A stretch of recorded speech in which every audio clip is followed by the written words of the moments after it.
नमस्कार, आप देख रहे हैं आवाज इंडिया। महाराष्ट्र में उल्लासनगर के हिल लाइन पुलिस थाने के भीतर बीजेपी विधायक गणपत गायकवाड़ ने शिवसेना नेता महेश गायकवाड़ पर अंधाधुंध गोलियां चलाई थी। इस घटना के मुख्य आरोपी गणपत गायकवाड़ के साथ अन्य को गिरफ्तार कर लिया गया था, लेकिन गणपत गायकवाड़ के बेटे वैभव गायकवाड़, कुणाल पाटिल और नागेश बड़े राव आज भी फरार हैं, जिन्हें पुलिस को पकड़ने में कामयाबी नहीं मिल पाई है। अब शिवसेना एकनाथ शिंदे गुट के नेता महेश गायकवाड़ ने एक बड़ी घोषणा करते हुए कहा है कि आरोपी गणपत गायकवाड़ के बेटे वैभव गायकवाड़, कुणाल पाटिल और नागेश बड़े राव को पकड़ने वाले पुलिस को 25,000 रुपये का इनाम दिया जाएगा। साथ ही महेश गायकवाड़ ने यह भी कहा है कि पुरस्कार राशि मुख्यमंत्री राहत कोष में जमा की जाएगी। बता दें कि 2 फरवरी 2024 की रात को उल्लासनगर के हिल लाइन पुलिस थाने के भीतर एक जमीनी विवाद के चलते शिवसेना नेता महेश गायकवाड़ पर उस समय के बीजेपी विधायक गणपत गायकवाड़ ने अंधाधुंध गोलियां चलाई थी। हालांकि इस हमले में महेश गायकवाड़ को 5 से 6 गोलियां लगी थी। उनकी जान बच गई और आरोपी गणपत गायकवाड़ को जेल भेज दिया गया।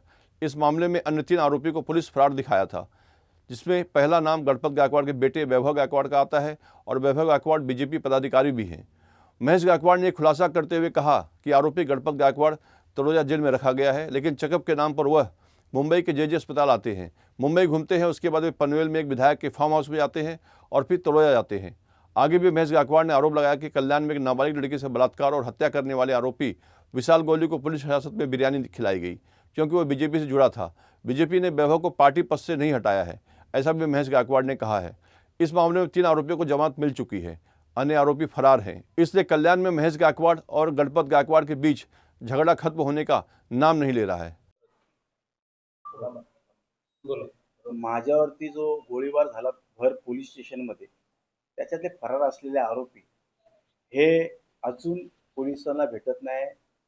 मी त्यांचे अनेक वेळा ॲड्रेस सांगितले। दहागाव फार्म हाऊसला काही लपले होते, काही दिवस काही लोढामध्ये काही दिवस लपले होते। एवढ्या पोलिसांना माहिती देऊन पण त्यांना अटक केली जात नाही। त्यामुळे आता पाहिजे असलेल्या आरोपींचे प्रत्येक ठिकाणी आता फलक लावणार आहे। मुख्यमंत्री सहायता निधी म्हणून जे पोलीस अधिकारी यांचा शोध लावून याला पकडतील त्यांना बक्षीस देण्यात येणार आहे। पर आरोपीच्या मागे 25,000 रुपये देण्यात येणार आहे। त्याचं कारण असं की आता 2 आरोपींना टोटल 3 आरोपींना जामीन मिळालेला आहे।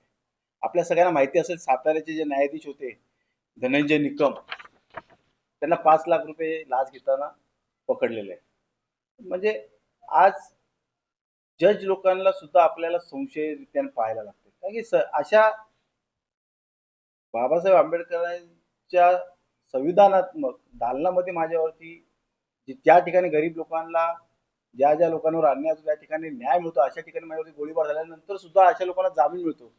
आणि भाजपाच्याच पदाधिकाऱ्यांना वेगळा न्याय आहे महाराष्ट्रात आणि इतर लोकांना वेगळा न्याय आहे। आज भाजपाचे पदाधिकारी असलेला वैभव गणपत गायकवाड हा कल्याण डोंबिवलीचा युवा भाजपाचा युवा नेता म्हणून आहे, त्याला पद आहे, ते अजूनपर्यंत त्याला पदावर सुद्धा काढलेलं नाही।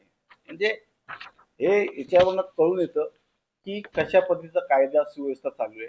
मोक्कोका अंतर्गत त्यांच्यावरती कारवाई केलेली नाही, मी त्याची मागणी केली। मला सरकारी वकील म्हणून मी नेमणूक मागितली होती, मला ती मिळालेली नाही। म्हणजे आज तुम्हाला सांगतो या असे आरोपी फरार असताना सुद्धा प्रोक्लामेशन लावलेलं नाही। अनेक अशा गोष्टी आहेत।